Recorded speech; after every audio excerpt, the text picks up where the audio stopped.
Hello friends, welcome to another Vicki Boutin Design Team Mixed Media project. That is the color challenge we're working with. This week we're creating with watercolor markers, and that photo you can grab a screenshot if you would like to follow the color challenge. I'm showing you that swooping motion because I'm going to concentrate the watercolor marker mixed media technique in that area. I know that I want to use the paintbrush and the pen die cut, so all you'll need to start this is a lid. I'm using the lid from the Vicki Boutin White Gesso. I'm going to first punch all of the colors in the challenge. So it'll be cobalt, violet, magenta, orange, yellow, and turquoise. The reason I'm punching my colors first is so that I can try to coordinate the mixed media and the watercolor markers to fit with the colors. So I'm punching a variety of shapes from 3/4 of an inch all the way up to 1.5 inches. And once I get each of the colors punched, I'm going to use a simple technique. And all you need is an acrylic block and some clean water. That Vicki Boutin Water Mister bottle there, I'm going to spray some clean water on this side of the acrylic block that doesn't have the stamp, and see how I just smear the lid around in the clear water, and then I'm going to use it as a stamp, and I touch it to the mixed media paper. You can see where it's shiny and where the water is, and then when you touch the end of the watercolor marker to the water, it kind of floats the color around. It looks really cool once it dries. So you can dry this with a heat tool if you want to move on to the next color without a bleed, but I like to bleed the colors into one another. So I'm adding another ring of the water just so that I can add more color. Now I'm getting a paint lid from the Vicki Boutin paint bottles so that I can have a smaller lid. So it's an easy way to stamp a different size circle. And I'm just repeatedly stamping so I can add more water, and you saw how that added the water to create a flow. Sort of a wet and wet technique like you would with watercolors. So now I'm going to find a different size lid. So what you could do is gather some different size lids before you start, and your clear acrylic block and some clean water. And I'm going to end up stamping 7 rings or 7 circles with the clear water and then touching the markers in different colors. So here I did the blue and the violet together, and I'm following the color challenge exactly as it is on that photo. So we're going blue, violet, and then this is going to be the magenta. This is the lid from her mica flakes or the gold glitter pack. And I'm adding the marker Sugared Strawberry directly to the water, and I make sure that I add some more concentrated areas of color. You'll notice that it's not evenly colored around the ring, and that's what I want. And if you stamp while this is wet, you can blend another color with it. So smearing it around on the clear water, then I'm going to touch the yellow marker, and once again you'll see this bleed together. See where I touched the Sugared Strawberry, it'll bleed and get an orange, it'll turn into a nice orange, because orange is on the color challenge photo. I'm just cleaning off that block, and now I'm going to start with some fresh clean water again and a different size lid.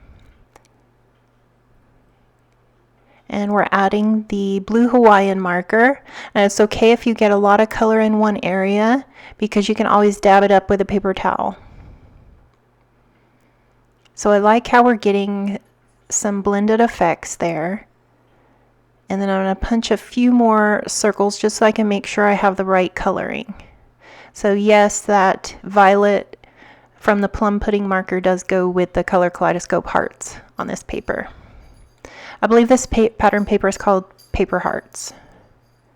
So I'm punching a small, there's a 3/4 and a 1/2 inch circle I'm punching. I'm going to use the circular punches of different patterns just to add interest and follow along with the circular elements on the page.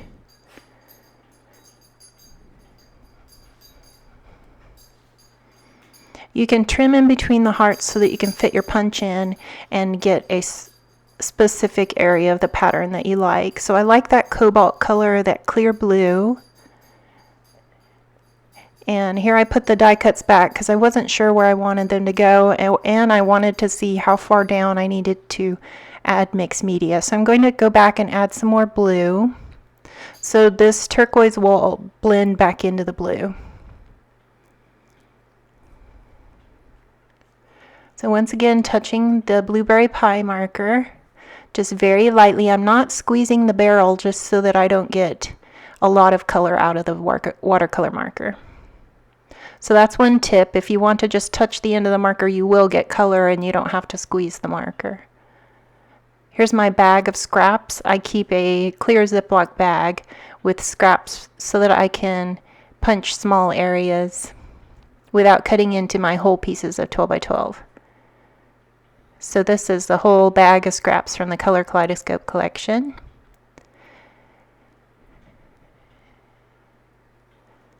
Now I'm going to use the water brush, the Vicki Boutin water brush, to pick up some of that concentrated color. Now you can put this on an acrylic block and use it again for another project. And if you don't like an area, you can dab it with a dry paper towel, just like in watercolors or watercolor painting. So it was fun to go through the different patterns and see if I could stick with the color challenge and see how many different patterns and different sizes I could punch for each color. And this Paper Hearts paper is really great for that because there's lots of tones, there's tints and shades of each color, so you have a lot of different pattern options, which will add a lot of interest to the page. You'll notice I'm laying the pattern pieces, pattern punch circles next to the mixed media watercolor rings, but I'm not laying it on top because they're not dry yet. Now I know that I want to use this text paper from the 6x8 Vicki Boutin Color Kaleidoscope paper pad, and here I've dried off camera. I went and dried all the mixed media rings, the watercolor marker rings, and I'm adding some more patterns because I felt like I needed to fill in with some more different patterns. And I'm going to punch this yellow bird. Even though there's different colors on there, the bird will stand out as yellow. So you'll notice I'm kind of grouping each color along to match that the mixed media watercolor rings. And here you can also punch from this clear acetate that comes over the ready-to-use mixed media paper pad. So I'm punching that white, black and white flower, and I will punch this a center from the magenta flower. Just adding more, filling in where I have some gaps, and I'm trying to decide, do I want these punch circles to be inside the mixed media, and I find I like it just alongside. Now if you trim into the acetate, you can punch in the middle, and I want that pink butterfly.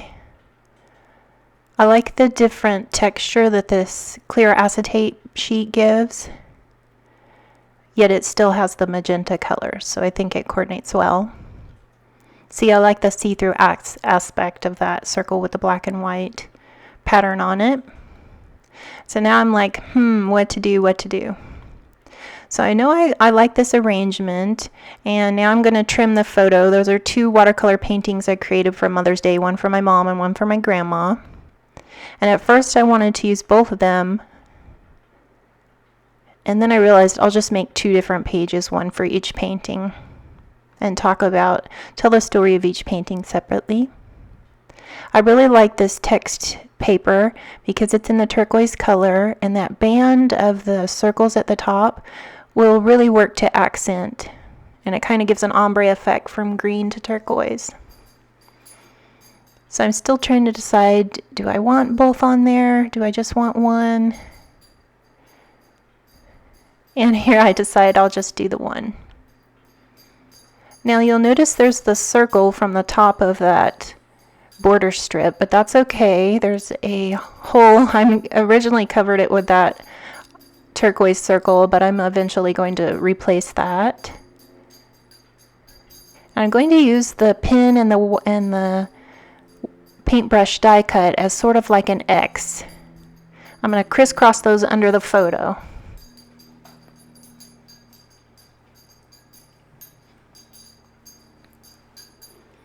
Now you'll see I'm adding more layers and deciding, do I want more pattern under that photo?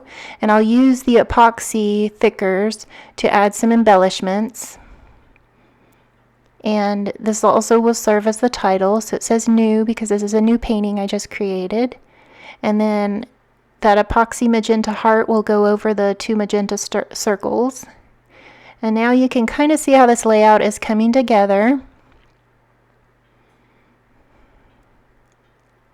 And now I get to add all the fun epoxy pieces. And I'm going to decide that I want some things inside the rings, just the embellishments.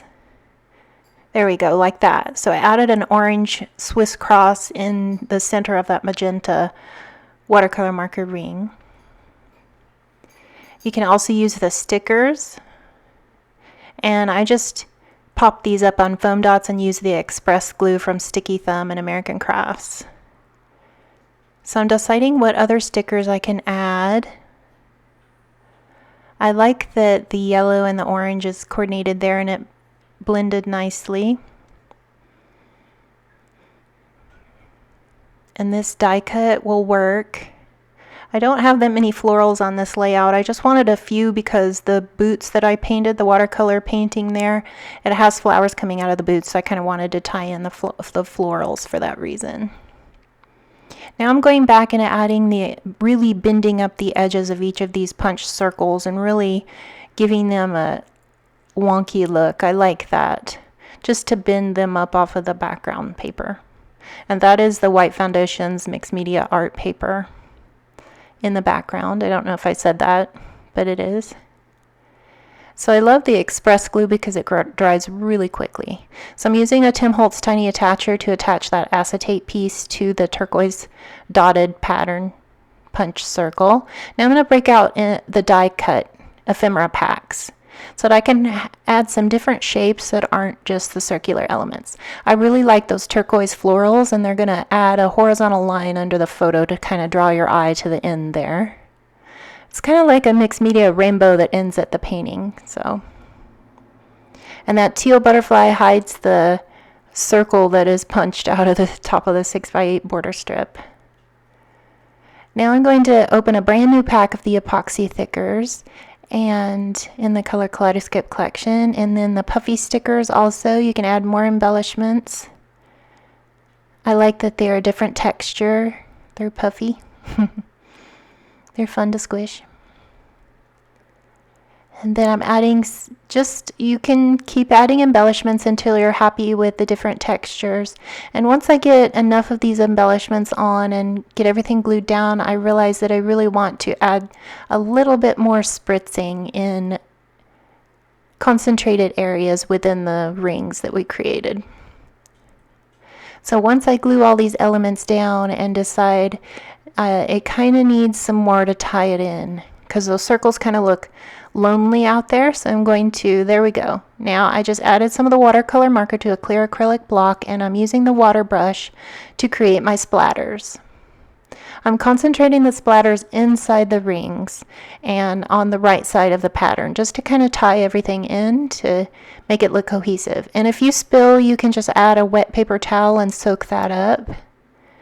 This paper is really heavy duty, so here we are at the finished shots already. This was a really fun layout to create. I hope you get a chance to play with this watercolor marker and color challenge at Vicki Boutin. I'll leave the links below. I'd love it if you'd like and subscribe. Thanks for joining me. Bye!